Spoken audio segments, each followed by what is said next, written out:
Baik, Assalamualaikum warahmatullahi wabarakatuh. Selamat siang siswa-siswi kelas 7E.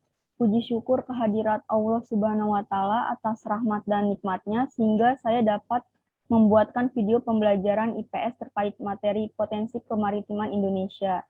Semoga kita semua dalam keadaan sehat walafiat ya di masa pandemi saat ini.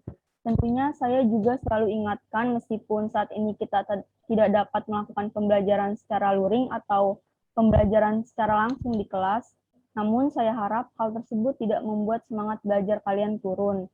Dalam artian, kalian tetap harus menjaga semangat belajar kalian dan bersyukur karena masih dapat diberikan kesempatan untuk mengikuti pembelajaran. Baik, sebelum kalian menonton video pembelajaran ini, alangkah baiknya kalian berdoa terlebih dahulu agar apa yang kalian lihat dan dengarkan dari video ini tentunya dapat bermanfaat dan memperluas wawasan kalian.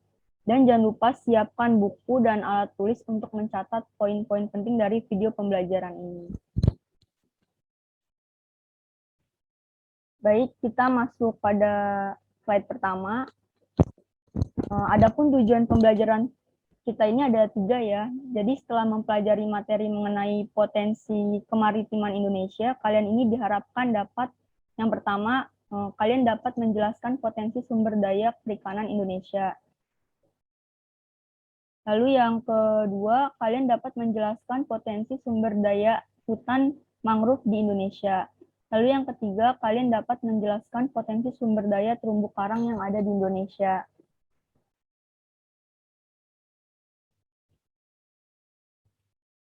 Oke, lanjut.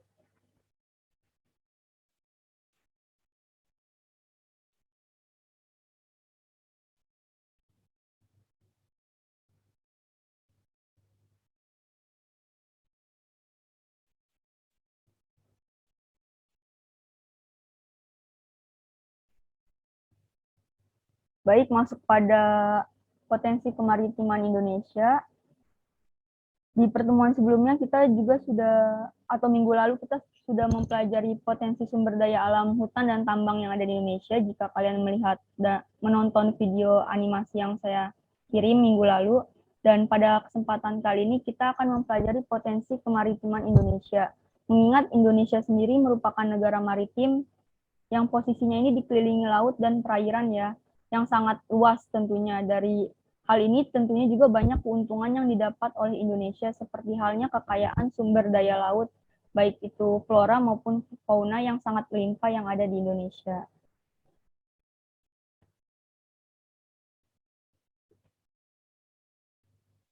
Next.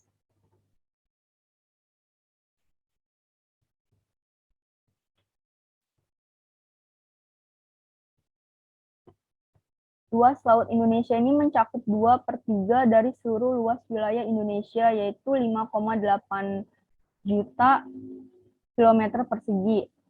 Baik itu artinya laut Indonesia ini jauh lebih luas daripada daratan Indonesia ya. Mengingat negara Indonesia sendiri merupakan negara kepulauan. Terlebih memang bumi ini sendiri didominasi oleh lautan. Dan dengan lautan yang luas itu di dalamnya atau di bawah lautannya itu ya tersimpan banyak kekayaan alam seperti halnya barang tambang ya. Pada pekan lalu kita juga sudah mempelajari potensi barang tambang Indonesia. Kita bisa lihat di sini barang tambangnya itu ada berupa nikel, emas, bauksit, biji besi, dan tembaga. Yang tentunya juga barang tambang ini jika diolah dengan baik, tentunya memiliki banyak manfaat bagi kehidupan manusia. Oke, next.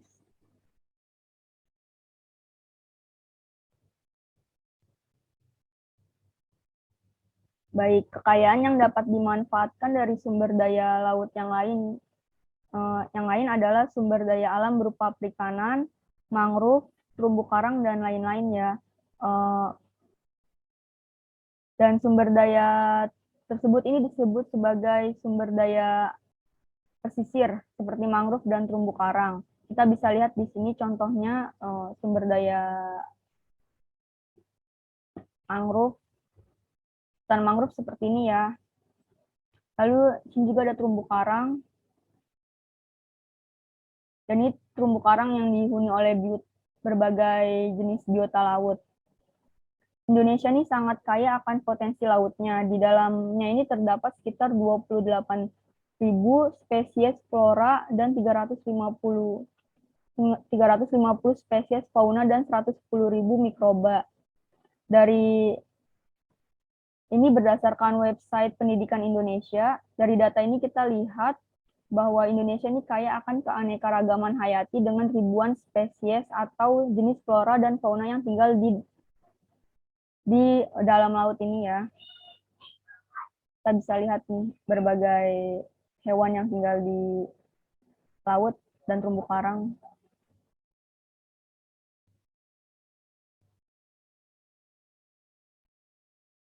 Next, kita masuk pada potensi kemaritiman Indonesia yang pertama, yaitu perikanan. Sumber daya perikanan laut merupakan salah satu potensi sumber daya laut Indonesia yang sejak dulu telah dimanfaatkan oleh penduduk Indonesia. Jadi benar ya, hasil laut Indonesia ini sangat melimpah dan membuat masyarakat Indonesia juga ini bermata pencaharian sebagai nelayan, terutama masyarakat yang memang tinggal di daerah pesisir atau pantai. Jadi mata pencarian seseorang ini juga bisa menjadi karakteristik suatu wilayah juga ya. Kalau di Jakarta Utara ada juga nelayan kerang hijau di Muara Angke, Penjaringan, Jakarta Utara, kalau kalian lihat. Lalu selanjutnya, Laut Indonesia memiliki angka potensi lestari yang besar, yaitu 6,4 juta ton per tahun. Nah, potensi lestari ini merupakan potensi penangkapan ikan yang masih memungkinkan bagi ikan untuk melakukan regenerasi atau berkembang biak. Hingga jumlah ikan yang ditangkap ini tidak mengurangi populasi ikan. Artinya juga, meskipun Indonesia ini kaya akan sumber daya laut perikanan, tetapi juga terdapat aturan dalam penangkapan ikannya. Seperti kita ketahui juga ya, dalam penangkapan ikan ini dilarang menggunakan bom atau pukat harimau karena akan menimbulkan kepunahan. Karena bayi ikan atau benihnya juga itu akan ikut tertangkap. Bahkan penggunaan bom ini dapat merusak terumbu karang yang merupakan habitat atau tempat tinggal hewan laut yang pastinya ini tidak hanya ikan saja, tapi dihuni oleh berbagai biota laut lainnya. Jadi nelayan atau para penangkap ikan juga harus memberikan kesempatan pada ikan-ikan tersebut untuk berkembang biak dan tumbuh hingga waktu yang tepat agar dapat ditangkap oleh para nelayan atau penangkap ikan lainnya. Dan berdasarkan aturan internasional, jumlah tangkapan yang diperbolehkan itu adalah 80% dari potensi lestari tersebut atau sekitar 5,12 juta ton per tahunnya ya. Dan kenyataannya jumlah hasil tangkapan ikan di Indonesia ini belum mencapai angka tersebut. Ini berarti masih ada peluang untuk meningkatkan jumlah tangkapan yang diperbolehkan. Hal ini juga tentunya akan menjadi PR ya bagi pemerintah dan para nelayan, baik itu nelayan kecil, tradisional, maupun nelayan besar yang menggunakan kapal-kapal besar untuk menangkap ikan ya. Dalam memaksimalkan pengelolaan sumber daya laut perikanan, terutama dalam penangkapan ikannya, karena masih jauh dari angka, kalau dilihat berdasarkan data ini masih jauh dari angka potensi lestarinya yang diperbolehkan ya. Baik, di sini ada peta persebaran, di sini ada Indonesia bagian yang berwarna biru ini merupakan peta Indonesia bagian barat dan yang warna merah ini merupakan wilayah Indonesia bagian timur. Di Indonesia bagian barat ini dengan rata-rata kedalaman laut 75 meter, jenis ikan yang banyak ditemukan adalah ikan pelagis kecil. Dan di kawasan Indonesia Timur, dengan rata-rata kedalaman laut mencapai 4.000 meter. Di kawasan Indonesia bagian timur ini banyak ditemukan ikan pelagis besar seperti cakalang dan tuna. Jadi wilayah Indonesia bagian timur ini memang lebih kaya akan sumber daya laut perikanannya dibandingkan dengan Indonesia bagian barat ya. Ikan-ikan besar seperti ikan tuna itu biasanya berasal dari wilayah Indonesia bagian timur. Dan memang kenapa lebih banyak di wilayah timur, perlu kalian ketahui juga, salah satu alasannya adalah karena di wilayah timur itu banyak terumbu karang yang juga merupakan tempat tinggal hewan laut. Dan karena letak perairan di Indonesia Timur ini juga berada pada pertemuan antara samudra dan Samudra Pasifik. Di sini Samudra Pasifik ya. Sebelumnya kita sudah mempelajari letak Indonesia secara geografis, jadi saya kira juga sudah mengetahui letak Indonesia secara geografis. Sini Samudra Pasifik dan sebelah sini Samudra Hindia, yang menyebabkan arus yang membawa banyak plankton dan mendukung pertumbuhan terumbu karang, sehingga Indonesia bagian timur ini juga disebut sebagai pusat pertumbuhan dan perkembangan ikan yang diakui oleh dunia ya, karena memang plankton ini memegang peranan penting dalam suatu perairan. Plankton ini memiliki fungsi ekologi sebagai produsen primer atau utama dan awal mata rantai dalam jaring makanan, sehingga plankton sering dijadikan skala ukuran kesuburan perairan. Dan ini juga sebenarnya menyebabkan masyarakat di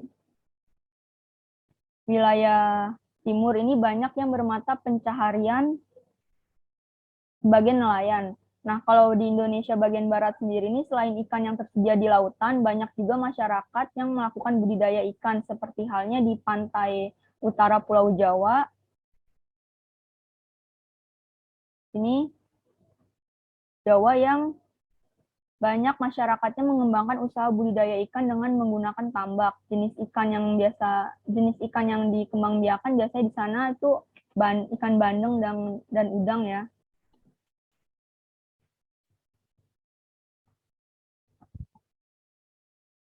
Oke, next.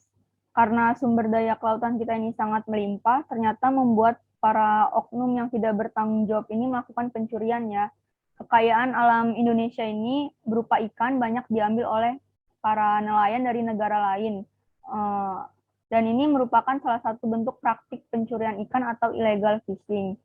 Ada beberapa wilayah perairan Indonesia yang rawan dengan kegiatan illegal fishing, dan wilayah yang paling rawan dengan praktik pencurian ini adalah Laut Arafuru, Papua di timur perairan Indonesia. Karena memang seperti yang sudah saya jelaskan tadi, kalau di Indonesia bagian timur itu ikannya lebih melimpah, lebih banyak ikannya karena memang terumbu karangnya juga banyak ya. Nah, kalau kita lihat gambar ini merupakan gambar saat proses penenggelaman kapal asing yang mencoba mencuri ikan di perairan Indonesia ya. Saat itu Menteri Kelautan dan Perikanan Susi Puji Astuti yang banyak menenggelamkan kapal asing yang mencoba melakukan praktik ilegal fishing di Indonesia. Oke, lanjut. Selanjutnya ini kita masuk pada potensi kemaritiman Indonesia. Yang kedua yaitu mangrove atau hutan mangrove ya. Ini seperti ini ya, hutan mangrove ini. Ini kita bisa lihat gambaran di sini.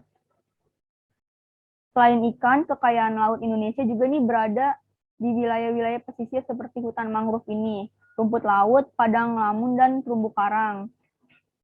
Hutan mangrove ini atau hutan bakau merupakan tipe hutan yang berada di daerah pasang surut air laut.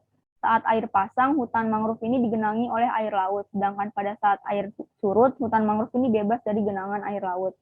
Umumnya hutan mangrove ini berkembang dengan baik pada pantai yang terlindung, seperti muara sungai atau laguna.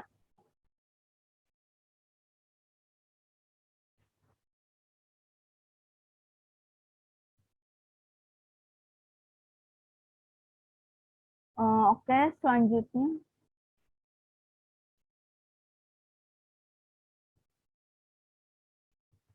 Ada dua fungsi hutan mangrove sebagai potensi sumber daya laut di Indonesia ya, yaitu fungsi ekologis dan sebagai fungsi ekonomis. Ini kita bisa lihat fungsi ekologis hutan mangrove ini adalah sebagai habitat tempat hidup binatang laut. Kita bisa lihat di sini biasanya binatang laut ya, biasanya itu untuk berlindung, tempat tinggalnya juga ya, tempat hidup karena habitat, dan mencari makan ataupun berkembang biak. Biasanya hewannya itu seperti kepiting, ikan-ikan kecil, atau kelomang, udang juga ada. Lalu yang kedua yaitu melindungi pantai dari abrasi air laut. Selain melindungi dari abrasi juga hutan mangrove ini juga dapat melindungi dari erosi. Fungsi abrasi ini merupakan pengikisan permukaan tanah akibat hempasan ombak laut ya. Jadi mangrove ini berjajar seperti benteng sebagai pencegah abrasi atau pengikisan pantai oleh gelombang air laut. Jadi saat gelombang air laut datang, hutan mangrove ini sebagai benteng pelindung loh. Nah, dampak dari abrasi ini seperti terjadinya penyusutan area pantai. Jadi semakin sempit area pantainya ya kalau misalkan terjadi abrasi. Kalau misalkan hutan mangrove ini tidak ada di wilayah pesisir. Nah, gelombang dan arus laut yang kuat ini akan menimbulkan hantaman keras pada wilayah pantai, serta menggerus batuan dan tanah.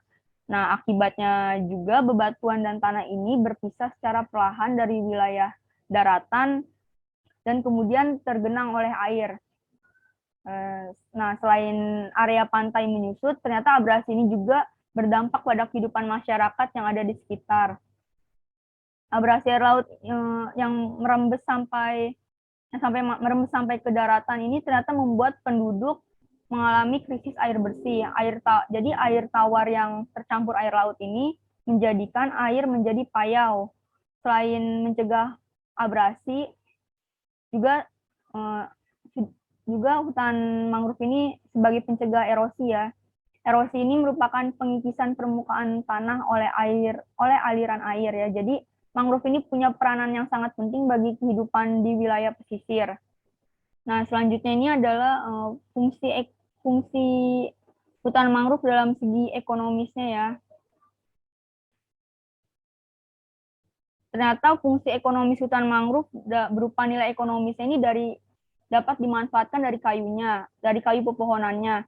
Nah, biasanya penduduk ini memanfaatkan kayunya ini sebagai bahan kayu bakar atau bahan pembuat arang atau kayu ini juga bisa dijadikan sebagai bahan pembuat kertas.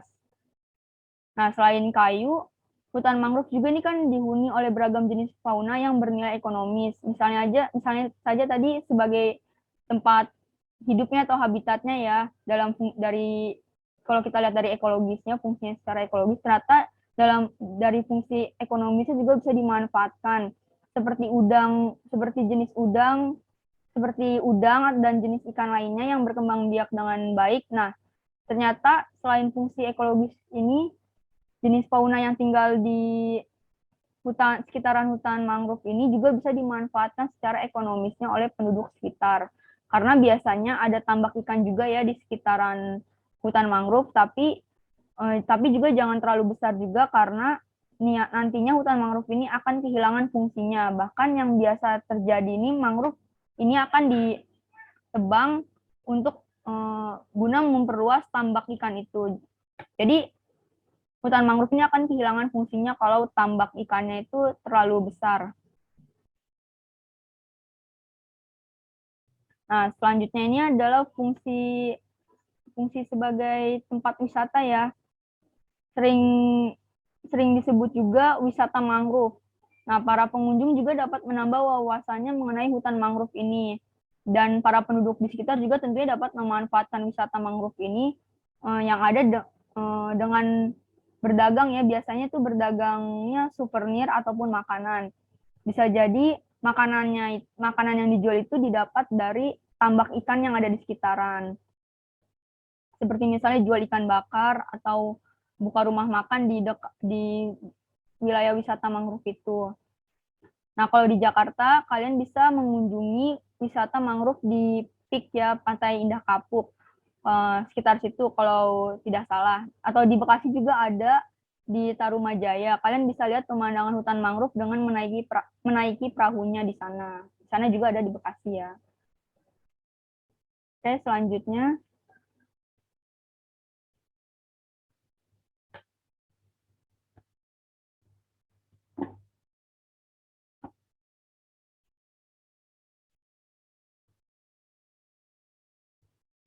Selanjutnya ini adalah sebaran hutan mangrove yang ada di Indonesia. Hutan mangrove ini tersebar di pesisir sebelah barat Pulau Sumatera.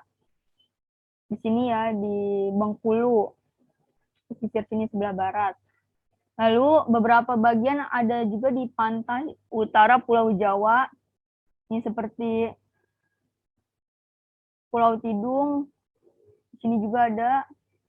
Dan panjang pesisir Kalimantan, di sebelah sini. Lalu juga pesisir Pulau Sulawesi. Dan sebelah selatan Papua, di sini. Dan beberapa pulau kecil lainnya ya. Luas hutan mangrove di Indonesia ini sendiri mencapai sekitar 3 juta hektar yang tersebar di sepanjang 95.000 kilometer pesisir Indonesia. Ini berdasarkan data tahun 2011. Mungkin bisa dicari lagi data terbarunya. Selanjutnya adalah potensi kemaritiman Indonesia, yaitu yang ketiga, yaitu terumbu karang. Selain memiliki hutan bakau dan perikanan, terumbu karang juga merupakan salah satu potensi kelautan Indonesia. Nah, terumbu karang ini merupakan terumbu atau batuan sedimen kapur di laut yang terbentuk dari binatang yang terbentuk dari kapur yang sebagian besar dihasilkan dari koral atau binatang yang menghasilkan kapur untuk kerangka tubuhnya. Jadi jika ribuan koral membentuk koloni koral tersebut ini akan membentuk karang. Lanjut. Baik, kita lihat ya selanjutnya.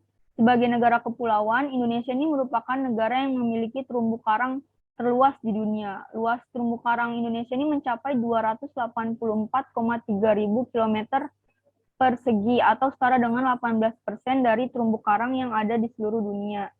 Jadi memang benar ya, Indonesia ini terkenal dengan keindahan terumbu karangnya. Jadi tidak heran juga kalau misalkan banyak penyelam dari berbagai negara yang datang ke Indonesia untuk melihat, meneliti atau bahkan mempelajari terumbu karang yang ada di Indonesia.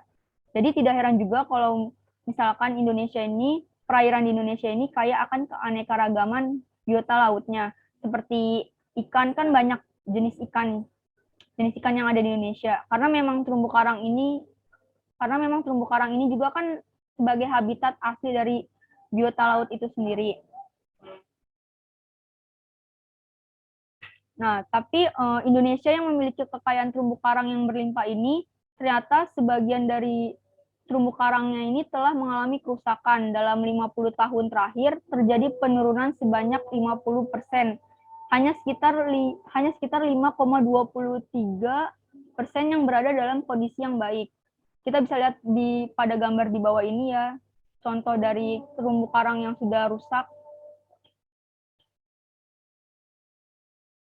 Nah, ternyata Indonesia yang sudah diberikan anugerah oleh Sang Pencipta ini akan keindahan dan kekayaan alamnya, tentunya mengharuskan kita sebagai masyarakat yang tinggal di Indonesia juga harus dapat menjaga sumber daya alam yang ada. Memang terjadi banyak kerusakan ya pada terumbu karang, dan hal ini tentunya akan berdampak pada menurunnya biota laut yang tinggal di perairan Indonesia. Karena kehilangan tempat tinggal tentunya juga bisa dapat menyebabkan para biota laut ini juga populasinya menghilang atau terjadinya kepunahan. Nah, kalau kita lihat di sini ada kerusakan terumbu karang yang disebabkan oleh batu bara. Batu bara merusak terumbu karang di sini. Kalau kalian lihat video animasi yang sudah saya kirimkan pada minggu lalu, yang mengenai barang tambang, batu bara ini menjadi eksportir barang tambang di Indonesia yang memiliki persentase yang besar ya. Dan listrik di Indonesia sendiri ini didominasi oleh batu bara sebagai bahan bakarnya. Jadi mungkin kita lihat daerah terdekat saja, misalnya di Marunda di Jakarta Utara ya. Itu ada kapal tongkang batu bara yang membawa batu bara yang berlabuh di pelabuhan Marunda. Jadi kapal tongkang pembawa batu bara ini berlabuh di pelabuhan Marunda. Kalau dilihat tak hanya menyebabkan polusi udara ya di daerah Marunda, itu polusi udaranya bisa dibilang cukup parah gitu. melainkan juga airnya. Jadi air di sana juga air di Laut Marunda itu sangat keruh ya, kalau di dekat pelabuhan batu baranya itu, tempat kapal tongkang pembawa batu baranya. Dan ini juga bisa berdampak pada biota laut yang ada di dalamnya, seperti kerang hijau. Kerang hijau itu kan punya fungsi untuk memfilter air ya. Jadi kalau misalkan airnya ini tercemar, tentunya kerang hijau ini berbahaya untuk dikonsumsi. Seperti yang sudah saya katakan tadi, kalau di Jakarta Utara ini banyak nelayan kerang hijau. Jadi kalau kalian pernah dengar bahwa bahaya mengkonsumsi kerang hijau itu bisa disebabkan karena air laut yang keruh. Tapi kalau airnya jernih, bersih, itu tidak apa-apa ya mengkonsumsi kerang hijau. Nah, jadi pengangkutan batu bara ini juga dapat mengakibatkan air laut itu menjadi keruh. Karena biasanya itu terjadi tumpahan batu bara ya. Dan debu atau polusi dari batu bara ini juga mengotori air laut yang juga merusak terumbu karang ternyata. Dan sampah juga ternyata memiliki kontribusi dalam merusak terumbu karang. Sampah plastik yang mencemari lautan juga akan merusak terumbu karang dan mengganggu hewan-hewan laut ya. Kalian bisa lihat di YouTube salah satu hewan yang menjadi korban sampah plastik itu kura-kura. Kalian bisa cari saja gitu kura-kura yang terkena sampah plastik di laut. Dan tentunya masih banyak lagi ya penyebab dari kerusakan terumbu karang, seperti penggunaan bom dalam penangkapan ikan untuk mendapatkan jumlah yang sangat besar. Tentunya terumbu karang ini akan menjadi korban dari tindakan tidak bertanggung jawab tersebut. Karena juga terumbu karang akan rusak terkena ledakan bom untuk menangkap ikan. Oke, lanjut.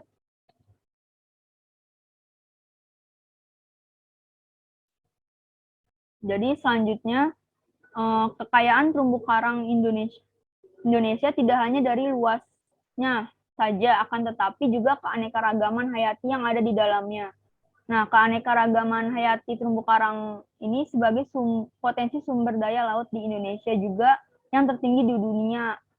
Nah, di dalamnya ini terdapat 2.500 jenis ikan, 2.500 jenis moluska, 1.500 jenis udang-udangan, dan 590 jenis karang. Jadi ya karena memang banyak terumbu karang juga, tentunya juga banyak ribuan atau spesies yang meninggali terumbu karang itu. Kita bisa lihat di sini jumlahnya sampai beribu-ribu, 2.500 jenis ikan, 2.500 jenis moluska, 1.500 jenis udang-udangan, dan 590 jenis karang. Lalu, mengapa terumbu karang banyak ditemukan di wilayah Indonesia? Terumbu karang akan dapat tumbuh dengan baik pada suhu perairan laut antara 21 derajat sampai 29 derajat Celcius. Nah, pada suhu lebih besar atau lebih kecil dari itu, pertumbuhan terumbu karang ini menjadi kurang baik. Karena Indonesia sendiri ini berada di daerah tropis, karena memang negara tropis ya, dan suhu perairannya itu hangat, maka banyak ditemukan terumbu karang di Indonesia. Karena secara astronomis Indonesia ini menjadi negara tropis karena dilalui oleh garis khatulistiwa ya. Sebelum kita sudah mempelajari itu di pertemuan pertama kita. Jadi banyaknya terumbu karang ini merupakan salah satu keuntungan Indonesia juga ya, yang dilihat dari letak Indonesia sendiri dari secara astronomisnya. Oke, jadi selanjutnya kita masuk pada persebaran terumbu karang yang ada di Indonesia ya. Persebaran terumbu karang ini ada di pantai barat, Sumatera, dan Jawa bagian selatan. Lalu ada persebaran terumbu karang di sepanjang pantai timur Sumatera, Kalimantan Barat, Kalimantan Selatan, dan Jawa.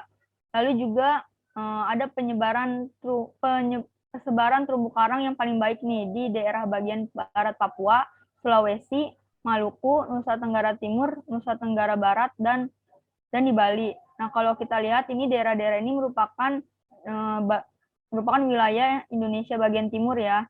Seperti yang sudah saya jelaskan tadi, bahwa di Indonesia bagian timur ini terumbu karang itu jauh lebih baik dibandingkan dengan Indonesia bagian barat. Dan terumbu karang yang paling banyak dan paling indah itu ada di Raja Ampat ya. Kalau kita bisa lihat ini di bagian Papua Barat itu indah-indah sekali terumbu karangnya dan banyak ditinggali oleh berbagai macam biota laut.